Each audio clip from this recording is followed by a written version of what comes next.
warahmatullahi wabarakatuh. Perkenalkan, nama saya Yulinda Otulua dengan NIM 311422002. Dalam video kali ini, saya akan menjelaskan tentang konsep dan jenis-jenis berbicara. Sebelumnya, saya akan menjelaskan tentang pengertian berbicara. Berbicara adalah aktivitas berbahasa kedua yang dilakukan manusia dalam kehidupan berbahasa, yaitu setelah aktivitas mendengarkan. Berdasarkan bunyi-bunyi yang didengar itu, kemudian manusia belajar untuk mengucapkan dan akhirnya terampil berbicara.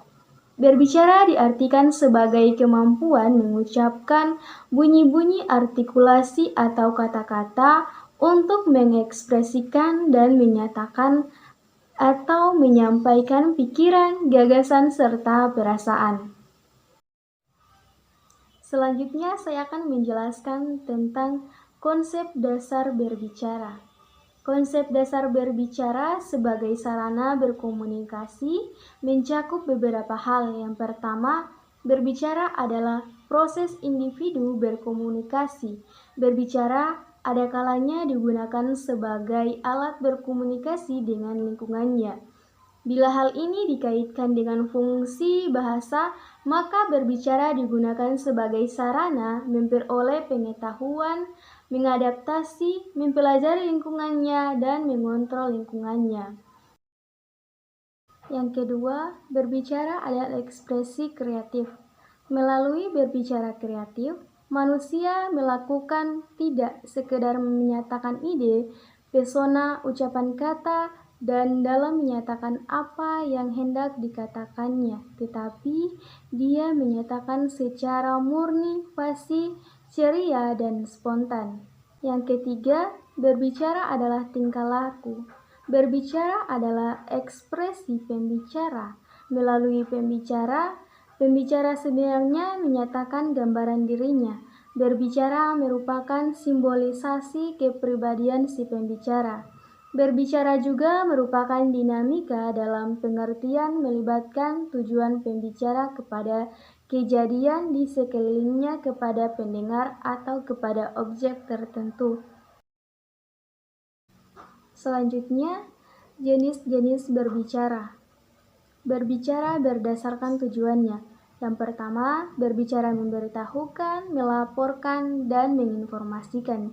Berbicara untuk bertujuan memberitahukan. Yang kedua, berbicara menghibur. Berbicara untuk menghibur memerlukan kemampuan menarik perhatian pendengar. Suasana pembicaranya bersifat santai dan penuh canda.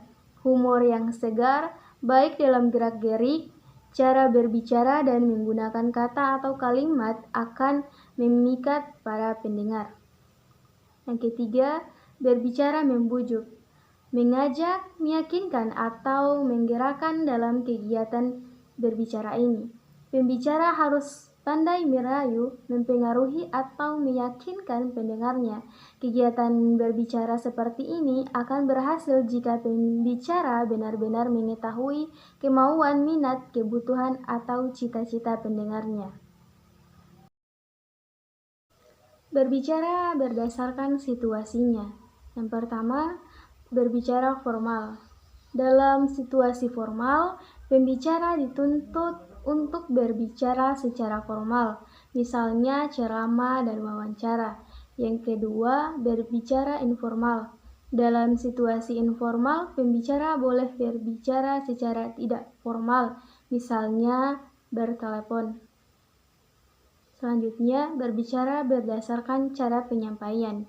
Yang pertama, berbicara berdasarkan mendadak atau spontan.